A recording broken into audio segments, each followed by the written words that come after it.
¿Qué tal? ¿Cómo están? Bienvenidos a su tiempo económico. Soy Juan José Mejía. Hemos comentado en anteriores ocasiones que una de las principales preocupaciones que agobia a la ciudadanía en estos momentos es el incremento de los precios. ¿Cómo suben las cosas en el mercado? O sea, el dinero no alcanza. Pero pese a todas estas preocupaciones y mirándolo desde el molesto punto de vista de las estadísticas, la verdad es que la inflación en el Ecuador, comparada en el contexto latinoamericano, es una de las más moderadas. ¿Por qué se da esta dicotomía entre lo que percibe la gente y lo que dicen los datos estadísticos? Tengo que aclarar que los datos con los que yo me manejo los tomo generalmente a nivel interno del Banco Central del Ecuador y del Instituto Nacional de Estadísticas y Censos. Y la información a nivel internacional la suelo tomar de la CEPAL, la Comisión Económica para América Latina, y también del Banco Mundial.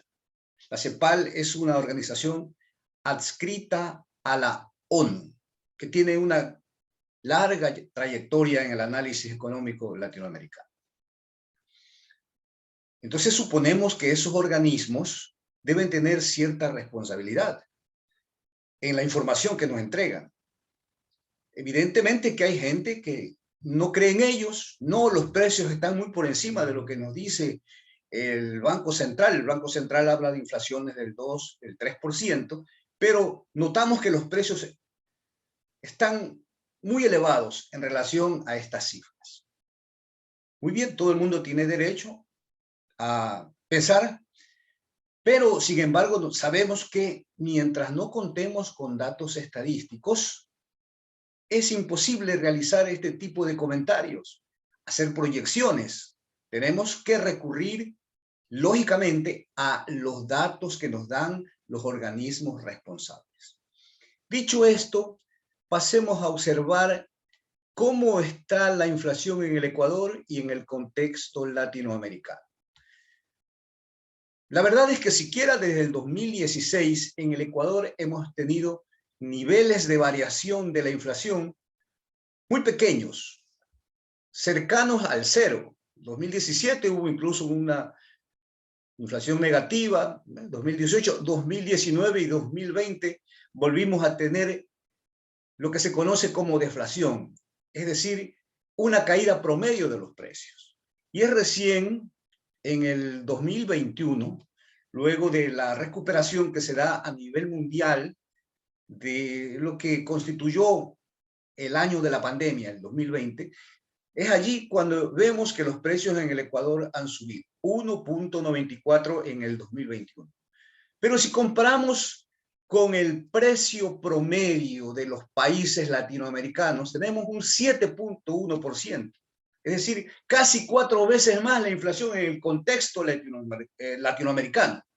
Y a nivel de Estados Unidos tenemos una inflación del 5.4%. Esto nos está indicando que la verdad es que la inflación en el Ecuador, insisto, bajo los términos estadísticos, no debería constituir la principal preocupación. Claro, no podemos decir tampoco que la inflación no importa, ¿no? Es muy necesario que la inflación, que los precios se mantengan dentro de los niveles adecuados, porque eso nos permite proyectar nuestros ingresos y nuestros gastos, y a las empresas también calcular sus inversiones. De todas maneras, hay otras variables que son de gran importancia también en la política económica y a las cuales los funcionarios del gobierno deberían destinar sus 5 sentidos. Entre esas variables, entre esos otros sectores de la economía, tenemos la producción, es lo que se conoce como el Producto Interno Bruto, el comercio, la inversión externa, el presupuesto fiscal. Vamos a ver algo sobre la producción, no solamente en el Ecuador, porque hemos dicho ya que para poder hablar de cifras económicas necesitamos compararlas en el contexto espacial, es decir, entre los países y las regiones vecinas, y también a lo largo del tiempo.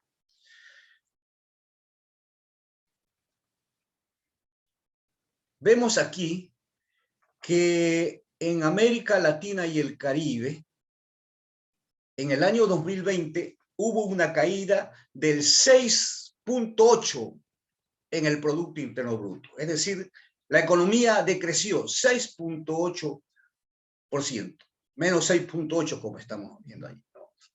Pero en el 2021 tuvo ya una recuperación del 6,2%, es decir, casi igualó los niveles que había perdido en el año de la pandemia.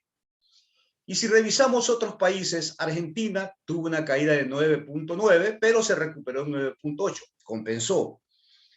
Chile tuvo una caída de 5,8%, pero compensó en 11,8%.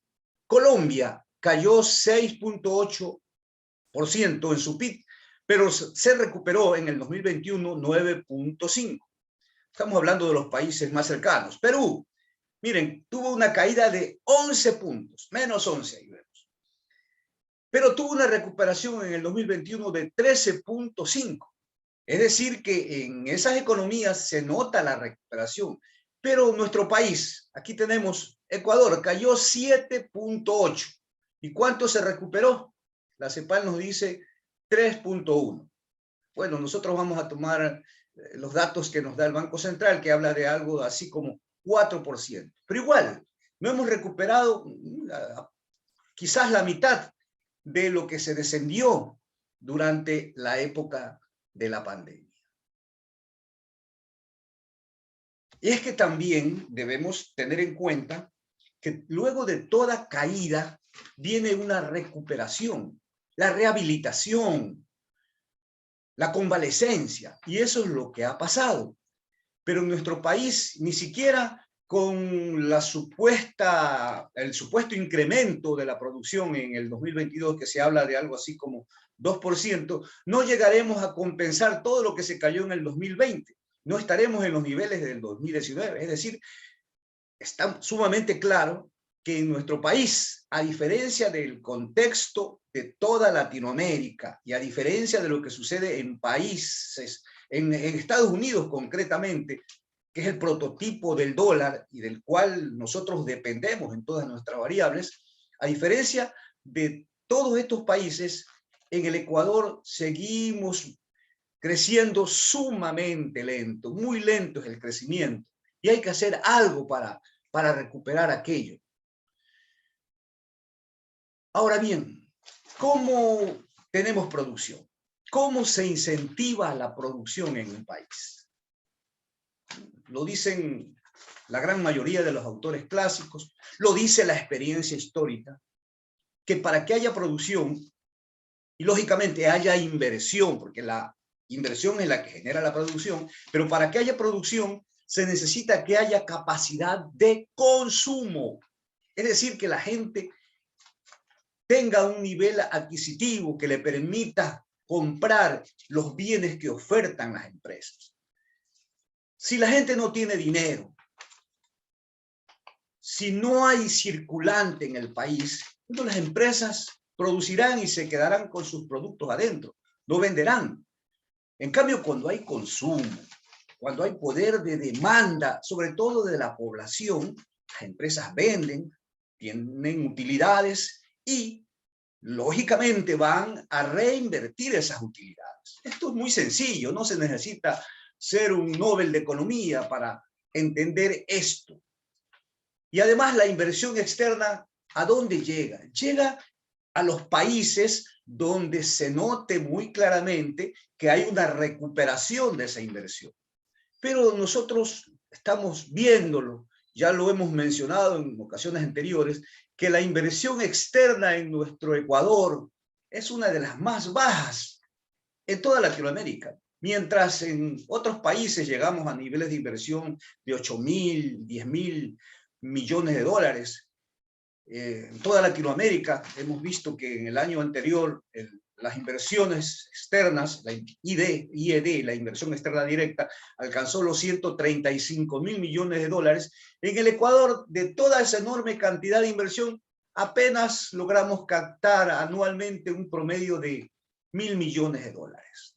Tenemos una población del 3% de Latinoamérica y tenemos solamente una inversión externa directa de medio punto, 0.5 puntos, alrededor de 1.000 millones de dólares anuales. Y como estamos observando, en el año anterior, en el año 2021, la inversión apenas fue de 600 millones de dólares. Entonces, sin inversión externa directa, no hay reactivación económica. Pero si no hay desde el punto de vista de la inversión privada, debería existir esa inversión desde el lado del Estado. Pero el Estado no hace nada tampoco por invertir. Y eso que es muy claro, que durante este año se ha logrado una recaudación récord en los tributos, que constituye el principal o la principal fuente de ingresos del sector público. No se ha dado una inversión, pese a que se han captado ingentes recursos. Y por el lado de los ingresos petroleros, bueno, nosotros en el presupuesto para el 2022 calculamos en $59 el precio del barril de petróleo. ¿Y a cómo está el precio del petróleo actualmente? Si ustedes entran a la página de hoy día, donde vemos los precios del petróleo WTI, el Texas Intermediate, nos daremos cuenta que ya está por los 125, 128, 130 y sigue subiendo. Es decir, hay un excedente de ingresos por el lado del petróleo. Nuestros cálculos nos dicen que si se mantiene este ritmo, a lo largo de todo el año se recaudarán cerca de 8.000 millones de dólares de excedentes en el presupuesto general del Estado. ¿Pero qué se está haciendo con ese dinero? No vemos la inversión. La inversión en el plan anual del gobierno están en niveles que están por debajo del 1% del Producto Interno Bruto. ¿Y qué es lo que está haciendo el gobierno? Bueno, siguiendo las recomendaciones del Fondo Monetario Internacional, tiene el presupuesto fiscal, incluso el presupuesto primario, en términos positivos. Lo alcanzó, lo ha logrado luego de tanto tiempo que hemos estado con déficit en las cuentas fiscales. Y también está pagando puntualmente, muy puntualmente, su deuda externa. Claro, para que el Fondo Monetario se compadezca de nosotros, nos conceda nuevos créditos y sigamos en esta cadena de endeudamiento, produciendo para pagar deuda externa. Tenemos también que en el lado del comercio las cosas han mejorado en el Ecuador. Han mejorado, digo esto porque mirando los gráficos, desde el 2014 en que se produjo la caída del precio del crudo a nivel mundial, ¿no? Ven ustedes aquí que luego de un comportamiento sano de la balanza comercial, tuvimos una caída muy apreciable, 2015, 16, 17, y hubo una leve recuperación en 2018, 2019, y en el 2020 volvimos a caer. Pero hay una novedad en este caso, ¿no? Porque el hecho de que la pandemia agotó la capacidad exportadora del resto de países, nosotros hemos tenido cierta ventaja en lo que se refiere a aquello, puesto que al bajar nuestras importaciones, o si caen las exportaciones en el exterior, bajan nuestras importaciones, entonces esto significa que hemos tenido un saldo positivo de la balanza comercial. Aquí, saldo positivo en el 2020 y en el 2021. Miren ustedes, saldo positivo. Pero ojo, tampoco emocionarse, tampoco confiarse por aquello. Porque si comparamos los niveles del comercio en el 2021, miramos que están en el mismo nivel del 2014. Y eso no puede ser. Se supone que año a año, periodo tras periodo, Así como crece la población, así como crecen las actividades económicas, debe crecer también el comercio. Pero eso no está sucediendo. No está sucediendo y por esto es que deben prenderse esas antenitas de los funcionarios del gobierno, porque tampoco podemos mantenernos en esa cerrazón ideológica de que todo debe ser producto de la actividad del mercado, que el Estado no debe intervenir. ¿Cómo es posible que en nuestro país la educación, la salud, no sean consideradas como una inversión, sino como un gasto? Miren ustedes, ¿qué han tenido que hacer los profesores del magisterio para que les suban los escuálidos salarios? Han tenido que recurrir a una huelga de hambre. ¿Qué pasa en las universidades? Que la educación, el gobierno no lo considera una inversión a futuro. ¿Qué está haciendo con las universidades? Ha reducido de manera drástica, terrible, horrenda el presupuesto de esas universidades, de los centros de estudio. Entonces, bajo esas concepciones políticas, ideológicas que mantienen los funcionarios y el propio presidente, no podemos avanzar. Tenemos que incentivar la producción. Si no se puede desde el lado del sector privado, desde el sector público. Tenemos que incentivar el comercio externo, que se encuentra retraído en términos estructurales por el sistema de dolarización que tenemos, un sistema que nos impide el manejo de la herramienta cambiaria, mientras los demás países sí pueden devaluar su moneda y promover sus exportaciones, nosotros no lo podemos hacer. Entonces hay que buscar otras formas de compensar esas rigideces que tenemos en lo cambiario y en la emisión de circulantes para poder incentivar la economía. Esto hay que tenerlo muy claro y por favor, ojalá que las cosas cambien para bien en nuestro país, porque nuestro pueblo ya necesita tener una compensación a ese sacrificio largo de tantos años que hemos tenido. Nos encontramos en una próxima oportunidad. Muchas gracias.